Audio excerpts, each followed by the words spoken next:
اور حضور علیہ الصلوۃ والسلام نے یہاں تک فرمایا کہ آپ کو معلوم ہے کہ ان الحسنات یذھبن السیئات، یہ قاعدہ ہے شریعت کا کہ نیکیاں ایسی بھی ہوتی ہیں کہ جو برائیوں کو، گناہوں کو مٹا دیتی۔ کچھ گناہ تو توبہ سے چلے گئے، کچھ چھوٹے موٹے گناہ ایسے ہوتے ہیں کہ انسان جن کی طرف دھیان نہیں کرتا، توجہ نہیں دیتا، بطور خاص توبہ نہیں کرتا، وہ زندگی میں چلتے رہتے ہیں۔ چھوٹے موٹے کئی گناہ روزمرہ زندگی میں ہوتے ہیں۔ تو اللہ پاک نے ایک سسٹم دین کے اندر ایسا بنایا ہے کہ بڑے گناہ توبہ سے معاف ہوتے رہیں، اور جو چھوٹے موٹے گناہ انسان اپنی بے دھیانی کی وجہ سے چھوڑ بیٹھے اور توبہ کے پانی سے جنہیں دھونا یاد نہ رہے، بے دھیانی کی وجہ سے، نادانی کی وجہ سے، تو کہیں کل کو وہ پریشان نہ کر دیں، تو فرمایا جب وہ نیکیاں کرے گا تو نیکیوں کے پانی سے وہ خود بخود دھلتے چلے جائیں گے تاکہ دامن پاک ہوتا جائے۔ یہ اللہ پاک کی رحمت ہے۔ تو گناہ نیکیوں سے مٹتے ہیں کیونکہ نیکیاں خود بھی توبہ کا درجہ رکھتی ہیں، گناہ نیکیوں سے دھلتے ہیں، مٹتے ہیں۔ مگر آقا دو جہاں صلی اللہ تعالی علیہ وآلہ وسلم نے فرمایا کہ کئی گناہ انسان کے ایسے جو نہ تو نمازوں کے ذریعے معاف ہوتے ہیں، نہ زکوٰۃ اور صدقہ و خیرات کے ذریعے معاف ہوتے ہیں، اور نہ حج کرنے کے باوجود معاف ہوتے ہیں۔ آپ نے سنا ہے کہ حج میں جب عرفات کے میدان میں انسان جبل رحمت پہ روتا ہے اور رات مزدلفہ گزار کے التجا کرتا ہے خدا کے حضور، تو اس طرح معاف ہو جاتے ہیں گناہ جیسے ابھی ماں کے پیٹ سے پیدا ہو کے معصوم بچہ پیدا ہوتا ہے۔ باوجود اس ارشاد کے حضور علیہ السلام نے فرمایا کہ کئی ایسے گناہ ہیں، بڑے بڑے گناہ انسانی زندگی میں، کہ جو نماز، روزہ، حج اور زکوٰۃ کے ذریعے بھی معاف نہیں ہو سکتے۔ صحابہ کرام پریشان ہو گئے، یا رسول اللہ صلی اللہ علیہ وسلم، اب ان سے بڑی تو عبادت ہی کوئی نہیں۔ نماز، روزہ، حج، زکوٰۃ یہ تو ارکان اسلام ہے، ان سے بڑی تو عبادت ہی کوئی نہیں۔ تو جو گناہ ان عبادتوں کے ذریعے معاف نہیں ہوئے، ان کی معافی کی شکل کیا ہوگی؟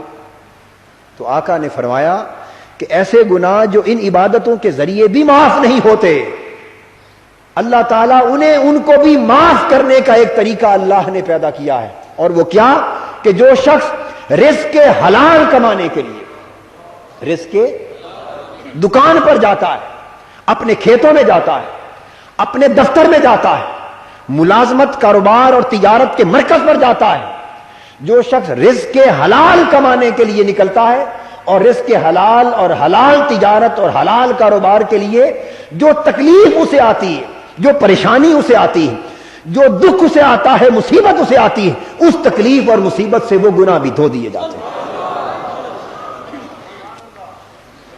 تو اب آپ اندازہ کر لیں کہ یہ کاروبار و تجارت، دکان پر بیٹھ کر تکلیف اٹھانا رزق حلال کے لیے، وہ گناہ جنہیں نماز، روزہ، حج اور زکوٰۃ بھی معاف نہ کروا سکے، دکان پر بیٹھ کر رزق حلال کمانے کی تکلیف سے وہ بھی معاف ہو گئے۔ تو دکان پہ بیٹھنا دین ہوا یا نہ ہوا؟ دفتر میں جانا، ملازمت کرنا رزق حلال کمانے کے لیے دین ہوا یا نہ ہوا؟ کھیتوں میں جا کے کھیتی باڑی کرنا، زراعت کرنا رزق حلال کی نیت سے دین ہوا یا نہ ہوا؟ بولیے۔ یہی تصور دین اور عبادت کا ہے۔ ہم نے تو عیسائیوں کی طرح اپنے دین کا تصور اور عبادت کا تصور محدود کر لیا ہے۔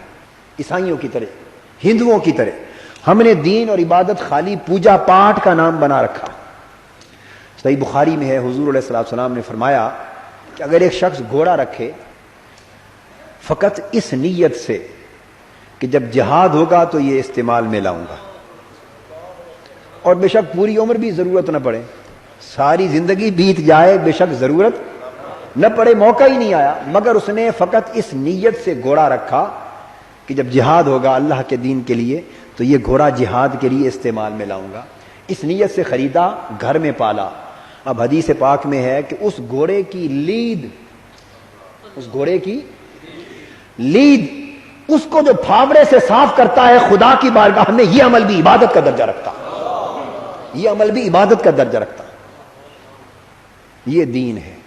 ہم کیا تصور لیے پھرتے ہیں دین کا اپنے پاس؟ بولیے، ہم کیا تصور لیے پھرتے ہیں؟ ہم نے خالی پوجا پاٹ، نماز، روزہ، حج، زکوٰۃ اور تسبیح اور وعظ تبلیغ کا نام دین رکھا ہے، اور باقی سارے دنیاوی فرائض کو دین سے خارج کر دیا۔ تو یاد رکھیے کہ اسلام دین ہے، پوجا پاٹ نہیں ہے خالی۔ اسلام دین ہے، فقط کوئی ایک نظریہ اور فلسفہ نہیں ہے. اور دنیا کے تمام امور، دکان کی تجارت سے لے کر ملک کی صدارت تک، ایک دکان کے کاروبار سے لے کر ملک کی صدارت تک، ایک دفتر کی چھوٹی ملازمت، چپراسی جو ملازمت کرتا ہے، اگر رزق حلال کمانے کی نیت سے دفتر میں چلا جائے اور کہے کہ یہ میری ڈیوٹی ہے، میں نے پورے گھنٹے ڈیوٹی دینی اور جو ذمے میرے کام لگایا گیا ہے اسے دیانتداری کے ساتھ ادا کرنا ہے اور بد دیانتی نہیں کرنی، اللہ کی عزت کی قسم صبح 8 بجے سے لے کے 4 بجے تک ایک ایک لمحہ عبادت میں گزر رہا ہے اور نوافل سے زیادہ ثواب ہے. جو شخص ایک طرف خالی نفلی نماز پڑھ رہا ہے، بیٹھا خالی نوافل پڑھ رہا ہے، اور وہ رزق حلال کی نیت سے 8 گھنٹے دفتر میں ڈیوٹی دے رہا ہے، میں آپ کو دین کی بات بتا رہا ہوں، اللہ کی بارگاہ میں اس کا درجہ نوافل ادا کرتے رہنے والے شخص سے زیادہ ہے.